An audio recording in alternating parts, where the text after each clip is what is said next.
Buddy, happy July 17th, 2020. My name is Christopher Saunders, and this is the Connecticut Sports Talent Show, where we talk all things talents in Connecticut. And on today's show, we have a newly player for the Norwalk Bears. His name is Shawn Brown. Shawn, it's great to have you on. Thank you so much. Glad to be here. You know, Shawn, I think before we get into your time, or rather, your new time with Norwalk, kind of take me into your journey. I mean, you're still very, very young, so just tell me about kind of your path as a quarterback. Well, so basically, moving from Sanford to Norwalk, that was a huge transition. So the quarterback situation there was two of us were playing. There was an older guy who's been there, and we just split time. 8th grade year, faced a little bit of adversity with just the coach's son, and he was there, and then it was just, I had to play different positions, so I had to adapt to my surroundings. And no hate to New Canaan, like, I enjoyed my time there. Freshman year, coming in, it was great. Loved St. Joe's program, but got hurt, and then, like, that was basically it. Do you think you being hurt kind of in some ways maybe made you appreciate the position and the game of football just a little bit more because you were gone for so long? Yes, sir. It made me understand that you could be at the top of your game and then be at the lowest point in just one play. And it gave me a better, like, it made me more thankful for the game of football and appreciate it more, because I was coming from, I never got injured. Like, seriously, it was like, come back and, like, you're going to go back and play. And then now, like, having a season-ending injury, it showed me that just, like, wait your time, and God always has a plan for you. And you talk about how God always has a plan. You know, I've heard a lot of players, both young and old, they talk about kind of how when they get a big-time injury like you suffered, they kind of see things a little bit differently when, you know, rather than when they were playing. So for you, was there anything in the game of football that you noticed sitting back, being injured, rather than when you were playing? I noticed that, like, a lot of preparation goes into it. Like, I was just playing the game just to play, not knowing that it goes so much, like, deeper into, like, I wouldn't say a lot of people, when you're playing, you just play and there's no, like, passion, there's no hunger. But I think with this injury, it just made me way more hungry and just way more, like discipline in my game, and just being a better player and student of the game, just basically. And after the injury occurred, as you were kind of going through the process, how was your mentality? How was your mindset? Was there ever days where you felt like, man, like, I just can't catch a break? It was very hard. And it wasn't easy. I had a lot of people, like, it was a lot of hate. It was a lot of ups and downs. There was a low point in my time where I didn't want to play football anymore. There was a time where I was like, I think I could come back, but then the doctor was like, you can't come back. So it was a very hard time for me to just adjust and be like, you're not playing your freshman year of football, and, like, you're going to have to wait, like, next year to play. And it was like, wow, like, it was just a hard time. It was a hard period of time for me and my family.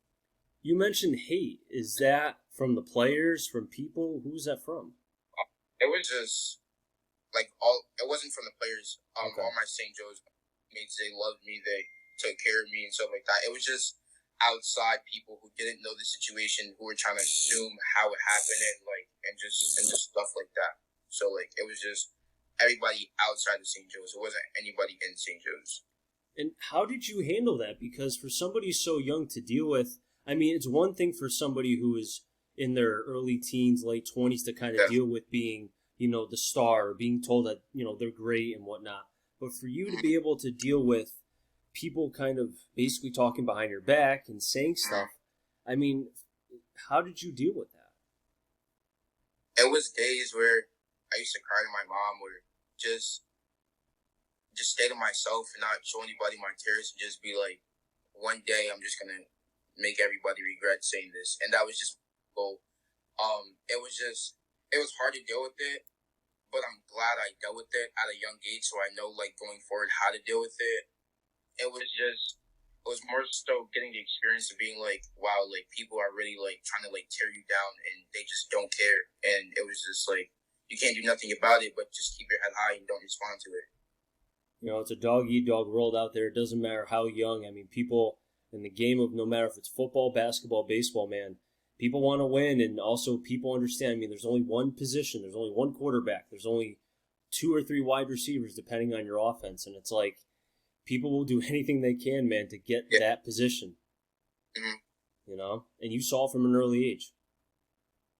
Yes, sir. Now, kind of take me in a little bit to the decision of why to leave St. Joe's and then choose Norwalk.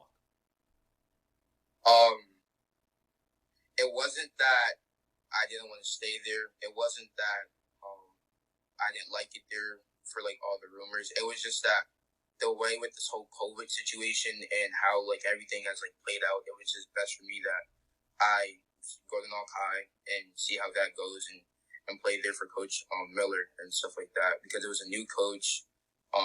It was just the best opportunity for me and my family, and I just thought I would do great there. I think that's something, too, that people kind of lose sight of. I mean, you think about what's going on with the NBA. I mean, you have kids who are in high school choosing to go to the G League and try to make some money quickly rather than maybe attempting to play college basketball, but there may not even be a season because they understand that, hey, I can make some quick money and I can help out my family. And I think for you to understand that and kind of see the bigger picture and see like, hey, I can help my family quicker if I maybe go in a different path. Even if if it's uncomfortable for me at first, you're looking out for your family, and I admire that. Yes, sir. Now, do you understand that there is a starting quarterback there who has been there for some time? So once again, you're going to have to compete. So how, and mind you, you've been hurt as well. So kind of, what is your mentality with that? The same way I took on when I was at St. Joe's with Jack Wallace. Work hard. Just do your thing, basically. Don't try to do too much. Just do your job and be the best teammate that you could be. Not trying to be someone that you're not. My mindset is just being thankful I can play again. That's my mindset. Everything the rest, it'll play out. I just leave it in God's hands. But just having fun, just being thankful to play again. That's my biggest mindset. But also knowing that I just gotta do me and just compete to the best of my abilities and see where it goes. Now, Coach Miller wanted me to ask you this, and I thought this was quite intriguing too. He said that you have a interesting interpretation of a saying this year for the team, if there is a football season, and it is "Wake the Giant." So, what is your interpretation of that? My interpretation of "Wake the Giant" is, I feel like Norwalk has always been slept on or overlooked, or one of those teams that just needs that push to get over the hump. But I feel like this year, if we do have a season, like, the Giant will be woken. Like, I can tell you that. Like, I feel like we have all the pieces around us to be successful and be a playoff caliber team. And I think it's going to be something great. And even if you're not the starting quarterback and you are the backup, how are you going to be a teammate? Because at the end of the day, if you're the backup, you're going to have to be a teammate because you're not going to be able to play on the field. So how are you going to help out the team?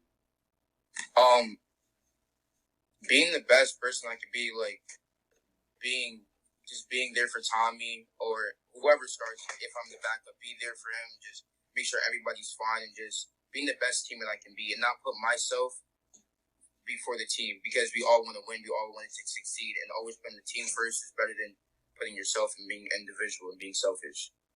Shawn, I give you a lot of credit for what you've dealt with, and I really do admire the kind of, and I had no idea what you dealt with prior and such, but hey, I'm rooting for you, man, and I wish you nothing but the best of luck and hopefully your recovery, and if there is a season, you can at least get some reps, so then that way you'll be better prepared for the following season.